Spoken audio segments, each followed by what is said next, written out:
Welcome to Let's Talk Antigonish, the podcast where we sit down with neighbors, experts, and friends to explore the stories, the questions, and the big little issues that shape life in our town, one conversation at a time. We're gearing up to launch the podcast in the next week, so this episode will be our pre-launch special, where Anuj and I sat down with local high school teacher Jenn Priddle to talk about violence in schools, a subject that's been in the news a lot lately. In this episode, we hear from Jenn about what has changed when it comes to unacceptable student behavior in schools and speculate as to the causes and possible solutions.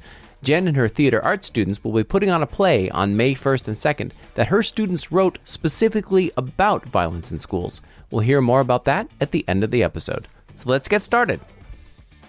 So Anuj, we are talking today with Miss Jenn Priddle, a teacher at the Dr. J High School. Great catch. Yeah, great catch. A very, prominent figure in town. A lot of people know you, right, Jenn? So I hear. You're infamous. So I feel at the grocery store. So you're in theater arts is kind of your main thing this year, right, at the high school? So yeah, I teach theater arts. I teach the drama courses in English and in French. I teach some visual arts as well, and a little bit of core French on the side. So we're talking today about violence in schools and what to do about it. And there was a report that came out in 2024 that found that there was an increase in violence and reports of violence in our schools over the past 7 years. So my question to you, Jenn, is have you noticed that this is true? Is there really this increase in violence in schools? I want to start by acknowledging that the 7 years window that you've just acknowledged.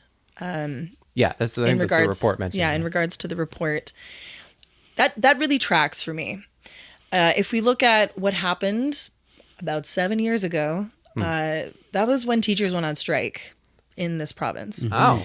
And right, I remember that. At that time, one of the items that teachers were tracking as utmost importance was looking at classroom sizes. And I can really speak to that. So the idea that we need more funding so we can have more teachers on staff and reduce the number of students in individual classrooms. Just at a very basic level, managing a classroom of 32 kids, 32 teenagers, or 32 kids, period. I'll speak, of course, to the high school context, but that is too many humans for a learning environment on a number of levels. So just being able to manage the behaviors that are appropriate and happening in a classroom, directed towards the teacher, happening during active instructional time from the teacher. So there's that. Yeah. But then also, if we look at keeping an eye on the interpersonal interactions between students that are more quiet. And then, of course, you add phones to the mix as well. And so how are those being used or not used appropriately in a classroom? And again, I know that looking at the new phone policy that rolled out in September, that's been one move to try to tackle the presence of phones in the classroom. So the idea then that you're describing is like teachers, there's simply not enough of them in these classes, which are getting larger and larger. So they simply do not have the capacity to look after every kid and check their behavior and correct them if they're doing something unacceptable. I also look at an example like a visual arts classroom where 32 kids in a visual arts class dictates how much of the curriculum you can actually execute with that many physical people in a classroom safely. It's actually not functionally possible to do a small unit on clay work with that many kids in the room.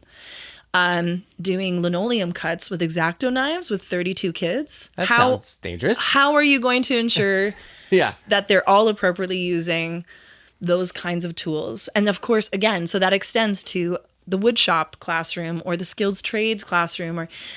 These are young adults. We want to assume that we can trust them to use particular tools in an appropriate way. But once you have that many kids in a space, that behavioral issues 100% escalate. Yeah.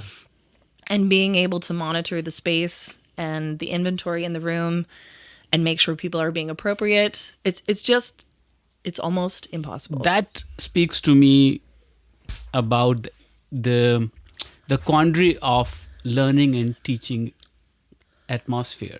Yes. And its effectiveness. that still does not tell me about the violence and inappropriate behavior. Sure. Just reveal that to us. So, yes, and they are related for sure.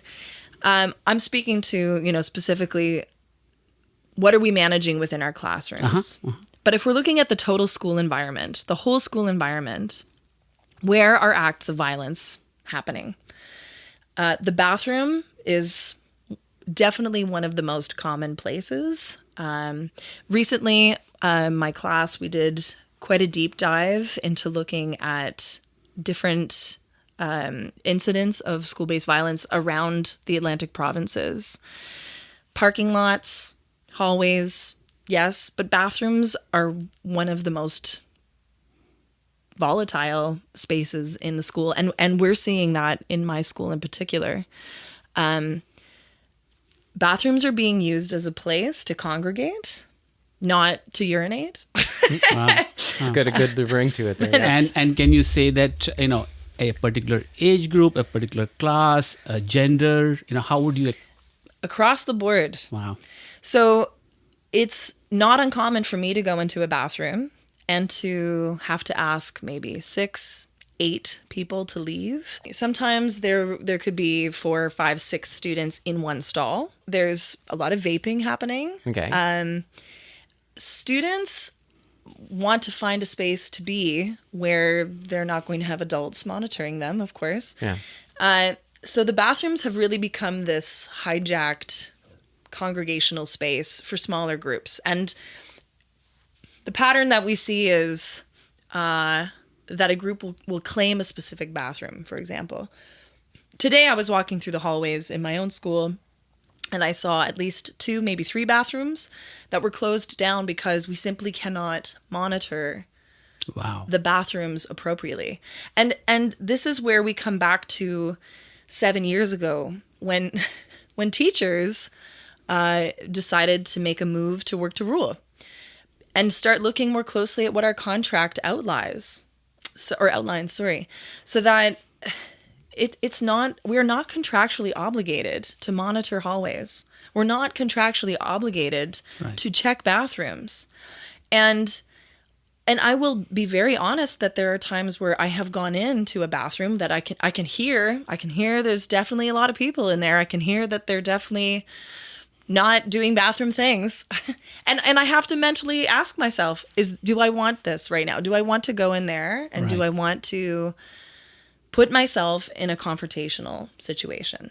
And sometimes those students are very cooperative, and sometimes they're not. And sometimes they will respond a bit aggressively. To you. Yes, 100%. And if you were to present their perspective on this, what would you say? I don't know if I can answer that question. I can tell you that I have spoken with quite a few students. I know of quite a few students who come to our school building and don't use the washroom all day long because they don't feel they can go into that space comfortably and safely. I think about the idea that students have a legal right to access their education. And yet, how are we ensuring that they can access their education and also use the bathroom during the day while they're doing so? The bathrooms have become a zone also for attacks. And the idea of luring someone into a bathroom, it's a place where a physical attack can happen out of a stall. That has also been commonplace as well at our school. I'm just thinking of what listeners will be asking and wondering about. So I'm an old guy, not that old, 50-ish. And so I remember back in my day, bathrooms being a place where you went to smoke and get into fights. Like, everyone is probably thinking, like, yeah, that's what high school was like. There was a lot of this going on when I was... Not in India. Not in India. Anyway, go ahead. No, well, I want to get back to that because I have a question about that, especially when it comes to class sizes. Yeah. But like, and so maybe they're thinking, like, how bad can it really be? Is it worse? Now, the report here that we're talking about says it is getting worse, and you have been in the school system for a while. So do you have perspective about, like, is it really qualitative or quantitatively different now to how it was 10, 15, 20 years ago? 100%. Okay. Yes. I've always looked at how COVID created a deficit for our kids, including my own. The metaphor I've used is it's like we all suffered this big injury, and these kids suffered an educational injury. And once we had things under control at some level, we tried to go back to normal. We created a lot of accommodation, what we called at the time these soft landings. And I don't think we have fully come out of the soft landings, or how has providing soft landings in different ways, how has that changed the way students view schools? What is a soft landing? A pass or fail instead of a numerical mark, for example, would be one. Or, simply accepting an assignment without kind of any kind of deduction of points for lateness, right? You get it in, you get it in. And when we came back from COVID, one of the big differences I noticed in my own classroom, I was teaching English at the time, was the lack of discussion in an English classroom. Studying a text, watching a documentary about topics or themes that were so closely connected to their lives, so relevant. I would have them do some type of an independent writing activity. 10 minutes, they wouldn't stop writing. And then I'd pitch the prompt on the board for discussion. Crickets. So I saw this big change in kids and their comfort levels with owning their words, owning their thoughts face to face. Because typing them or texting them had been the mode. norm. And so coming back, that's one of the deficit pieces that I have really felt in my classroom, is how do we bring you back to the confidence that you have as a young person in your voice, being in a debate, a friendly debate that doesn't have to be hostile or polarized, where we're speaking and listening, actually listening to each other. Right. But there has been a big shift there. Yeah. If we kind of move further and try and dig deeper, typically I would understand in my own background and culture, violence being bullying, violence being older children not kind to younger ones, boys and girls. I would add another element of Antigonish is becoming a very diverse place, and multiple cultures showing up in your classroom, black, brown, yellow, and everyone else. All those variables in your classroom and the classroom size increasing, you are creating a condition for those behaviors to show up.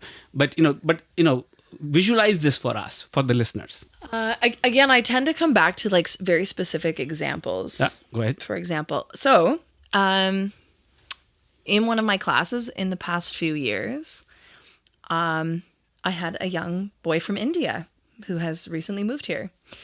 And the kids in the class, some of the kids in the class, a small group of them, were being sarcastically nice to him. They were, "Oh, do you have Snapchat? I'd love your Snapchat. Let's connect on Snapchat." And I could hear the insincerity in their voice very, very clearly. But he could not. He's newly learning English. He's learning a new school system. He's looking for friendly offers from people his age. But I knew what their intention was. And they were 100% targeting him because he was new to the scene. And he was different. Yeah. 100%.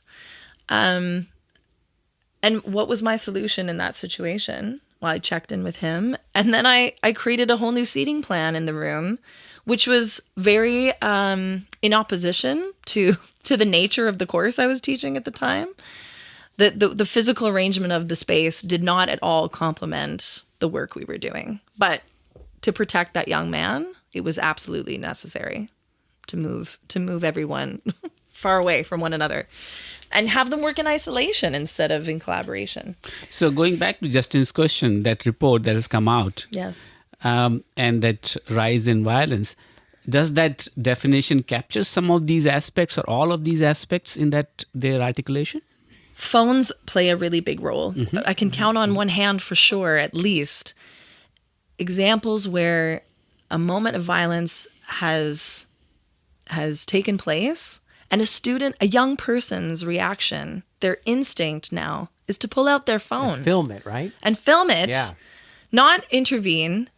Engage or what, yeah. At the very least, go get an adult. A few years ago, I think it was 2021 or 2022, I believe 2021, we had come back to school. It was a fresh start, the fresh start of the school year following COVID. And there was a TikTok challenge that was passing around young people.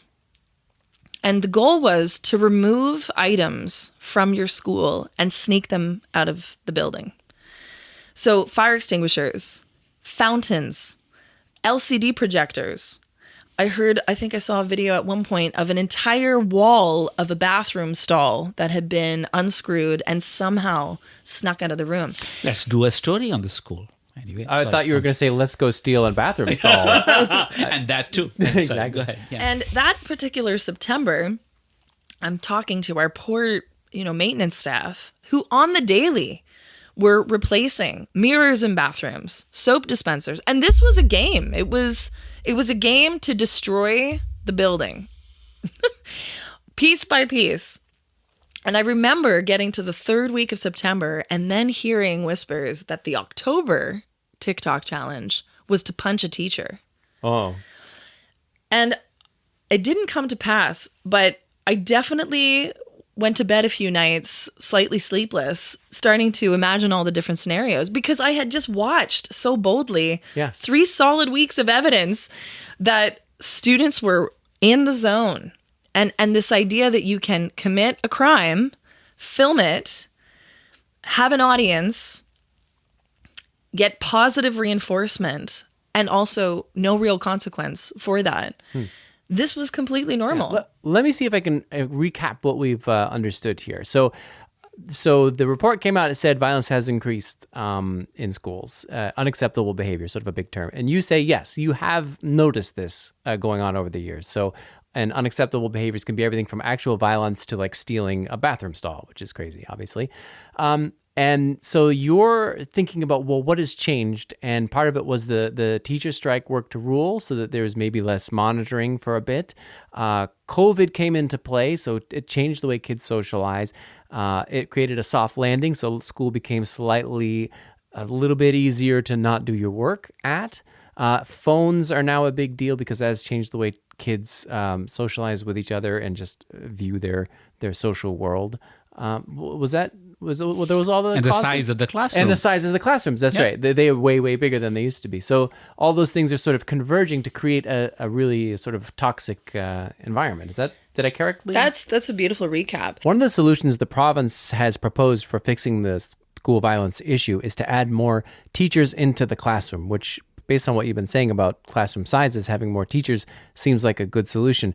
Are you hopeful that the province will be able to come up with a systemic policy-based solution that can actually fix this problem? Or is it a cultural problem that we can't fix? A handful of years ago, we knew that students were coming to school hungry. And kids cannot learn when they're hungry or dehydrated. Correct. So schools across the board have made a move. The funding is there. We provide food to students. There are breakfast programs, breakfast carts in all schools, as far as I know, but in most schools for all students. So there is no stigma around walking in the door. We have food carts set up all over the school. Wow. The phones have been an ongoing issue. And the province responded with a policy that gave teachers more authority around dealing with that issue in the classroom. And I will say I have noticed an improvement this year, for sure. I'm grateful for that. So I need to feel hopeful that this school code of conduct that we have been asked to have input around on a school by school basis. So what is our school culture? What What is our mission statement for our school in our rural context with the varying and growing dynamics that we have happening currently?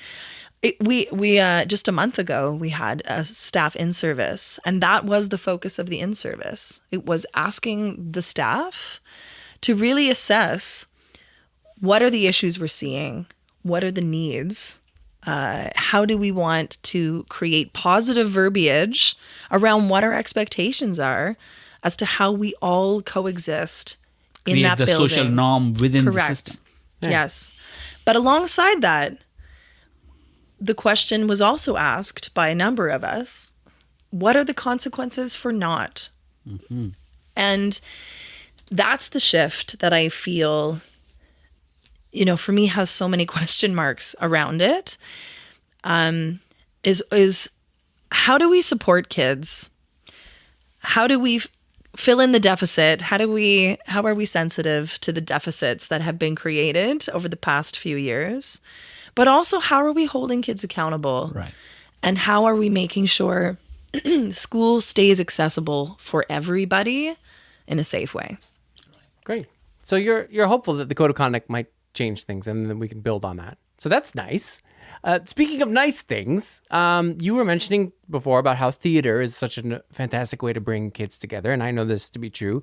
And there just so happens to be this week a production that your kids have been working on, your students, about this subject. Can you tell us more about that, and the listeners who might be interested in attending, give them the details, when and where and what's happening? I have a really incredible group of young people in my theater arts class. It's a blend of students in grades 11 and 12. The students have written this play called Rumor Has It.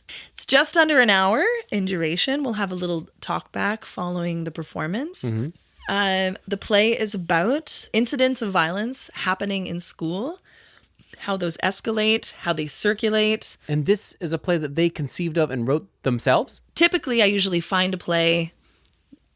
I direct the kids. We produce a full show. But I felt really inspired by their writing and their ability to find voice and character. I presented the option. I said, would you like option A, I can find a play, or option B, would you like to write one about something that's important to you? And so they chose option B. Oh, wow. They chose school-based violence as a topic of pertinence for them. Mm-hmm. I'm so proud of this group of kids because they've been talking about lived experiences, their own lived experiences. They've been talking about things they've witnessed.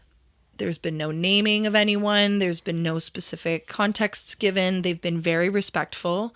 And that has evolved into this really lovely 18-person co-write. No biggie. That's a lot of writers. That's a lot of voices. Interestingly enough, when we were looking at how do we end this play, and a student in one of my other classes, he was asking me some probing questions about the show. How does it end, Miss Priddle? How does it end? What's the answer? Because plays are supposed to tell the audience, and now you do this, and everything will be okay. And I said, we don't know. That's the point. That is the point. We don't have an answer. The end of the play. And that's okay. It is okay.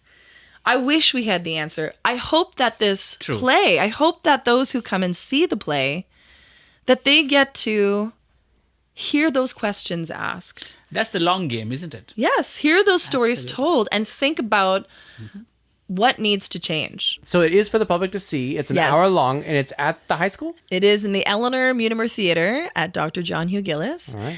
We are going to have 2 public performances at the end of this week. So Thursday and Friday evening at 7 p.m. So that's Thursday, May 1st, and Friday, May 2nd. Admission is by donation at the door. And any funds collected there will go straight into the piggy bank, because the following week, oh my gosh, that's next week. I can't even process that. Okay, so next week, we will be taking this play to Drama Fest, which is the Nova Scotia High School Theatre Festival that happens at the Dal Arts Centre in Halifax. What a subject we got into. Yeah, it's a heavy one, but it's on a lot of people's minds, especially people with kids in the school systems here. So we really wanted to thank you for coming today, Jenn. Thank you for being here and giving us all this information. Thank you for just getting deep into it and helping us understand this. So This has been great. Amazing. Thank you. Thank you. Thank you, gentlemen. Thanks for listening, everyone. And stay tuned because Let's Talk Antigonish will be launching our podcast officially in the next week or so. So we'll have a website and all sorts of information on ways to subscribe and to support us. You can still find us on Facebook if you just search for Let's Talk Antigonish. And there's a little link there somewhere so you can fill out a feedback form and give us feedback about our idea for the podcast and maybe even ideas for future episodes. So have a look for us there and stay tuned because soon we will be launching and we cannot wait. Talk soon.